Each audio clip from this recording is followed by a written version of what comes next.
This is the Big Island Video News Daily Update filed for Wednesday, July 11th, 2012. I'm Stephanie Salazar. A different take on a candidate forum was held in Hilo last night. This event catered to the interests of a very specific set of community organizations and activists. Candidates' views on the use of geothermal, hunting, and cultural resources were of greatest interest to this crowd.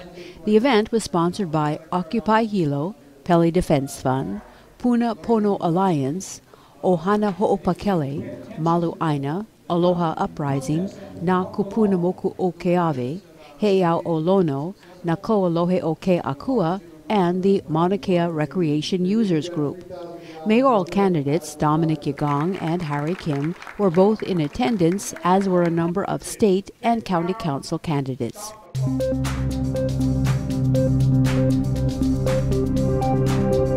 One day after the end of search operations for 15-year-old Tyler Madoff, the White Plains, New York boy who was swept out to sea by large waves at Kaawaloa Lighthouse in South Kona, the local tour guides returned to the scene of the tragedy. On the 4th of July, Madoff went missing, and another 15-year-old boy was severely injured after the tidal pools they were walking near were pounded by unusually high surf. Hawaii Pack and Paddle guides Letitia Mims, the daughter of owner Bari Mims, and NOLAN KEOLA Reed, also known as Ola, remained shaken by the event, but said they did not want to play the blame game. We just wanted to let everybody know that what happened on July 4th was an accident. We never saw the rogue wave come. It came in a set of 4. We're not here to do the blame game, to point fingers saying he said, she said. We want everybody to know our stories. In this video, the guides with the local kayak company retrace their steps, recalling the frantic moments after the waves hit the tour group. I grabbed the girls right here because Samantha was she grabbed onto that little ledge right there when we got hit by the 4th one. Because you were already. I was right here. Yeah. I think I was because right here, I think you trying pushed to save the kids right here. Yeah. Right, and then you whoa. So I think right here is actually where I was holding the kids from getting swept down. And I probably might have had the same grip like this, just the same grip. So my foot, right where my foot is right now. And I literally, like I said, I had one kid here, and another kid on my other shoulder, and another kid in my grasp. And I blocked the girl with my body. And I'm pretty sure it was Samantha that I blocked with my body. At that precise moment, 1, 2, 3 steps. Told them to get up to higher ground. Now Matthew, he actually got sucked. He was getting sucked over these rocks right over here. And I seen him getting sucked into that right over here. At this moment, I proceeded to sprint to the coast, to the cliffs. Yep, that's right, because Ola, you went right there. Right here, yeah? You jumped off right at that. Yeah, I remember that.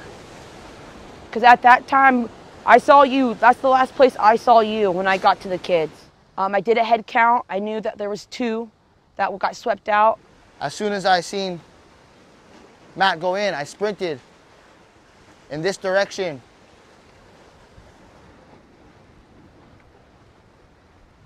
Got about right here. And I heard the faint holler of my name, Ola. And I took a quick glance back to see the second victim getting sucked into the water. At that moment, I ran into the water and I dove off the cliff.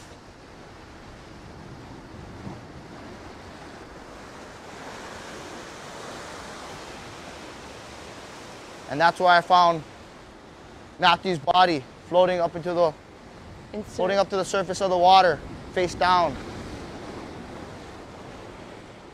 And to my knowledge, he was dead. He wasn't unconscious, breathing. He was lifeless. And that's where I flipped him over. I proceeded to flip him over and do what to my knowledge, is open water CPR. The Colorado-based Bold Earth Teen Adventures Company, which contracted Hawaii Pack and Paddle to guide the tour group to Kaawaloa, was criticized by Madoff's parents, Michael and Mary Ann, on Sunday during a news conference held in Hawaii. The White Plains, New York couple expressed their thanks to Letitia and Ola for their heroics that day. Ola and Letitia, you saved lives on Wednesday. You saved other families from this great sadness that we now feel. You are heroes. And we will always remember you. According to news reports, the Department of Land and Natural Resources said that the kayak company's permit to take kayaks to Kaawaloa did not include the tidal pools where the incident occurred. Hawaii Pack and Paddle has disputed that claim. Police have charged 61-year-old John O'Leary in connection with a shooting that reportedly happened Sunday afternoon, July 8th, at his own home in Ocean View. O'Leary has been charged with attempted murder, second-degree assault, and 8 firearms offenses. Police set his bail at $68,000. On Sunday, officers responded to the 92-8000 block of Reef Parkway in Hawaiian Ocean View Estates after dispatchers received a call reporting a gunshot. When they arrived, O'Leary was waiting for them in the roadway. Police learned that the victim, a 66-year-old Ocean View man and longtime acquaintance of O'Leary, had already been taken by ambulance to Kona Community Hospital.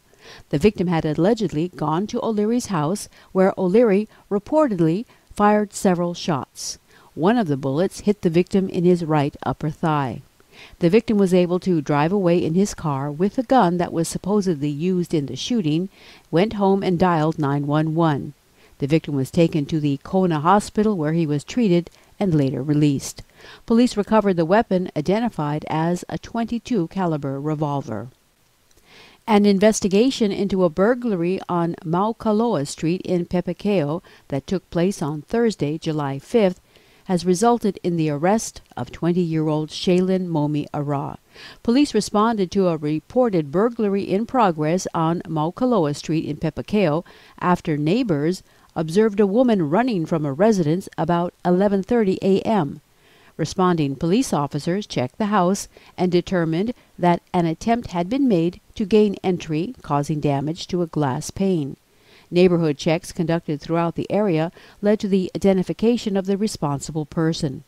Investigation revealed that Ara may have been injured as a result of the attempted entry and then fled the scene in a vehicle.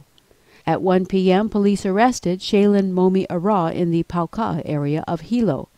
On Friday, July 6th, detectives from the Area 1 Criminal Investigations Section charged Ara with attempted first-degree burglary, a Class B felony. The driver of the suspect vehicle, 21-year-old Robert N. Navor of Pepeekeo, was also arrested but was subsequently released without charges. Police ask that anyone with additional information about other incidents in the area contact Detective Robert Almeida by phone at 961-2386. Police remind the public to be vigilant and to secure their homes. The police department's community policing section offers free home security inspections. To make an appointment, you may call 961-2350.